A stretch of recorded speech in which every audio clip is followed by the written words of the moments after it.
अगर तुम्हारी मर्जी के बिना पत्ता नहीं हिलता तो फिर ये जो दुनिया में इतना अन्याय है, दुनिया में इतनी भूख है, इतनी बीमारी है, इतनी मजबूरी है, इतने बलात्कार हैं, इतने हत्याएं हैं, ये इसके सामने हो रहे हैं। ये चाहे तो रोक सकता है।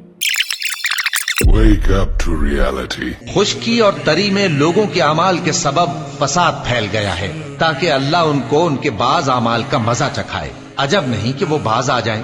और अगर अल्लाह लोगों को उनके जुल्म के सबब पकड़ने लगे तो एक जानदार को जमीन पर न छोड़े, लेकिन उनको एक वक्त मुकर्रर तक मोहलत दिए जाता है।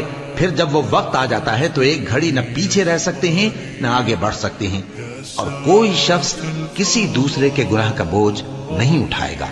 फिर तुम सबको अपने परवरदिगार की तरफ लौट कर जाना है, तो जिन जिन बातों में तुम इख्तिलाफ किया करते थे वो तुमको बताएगा।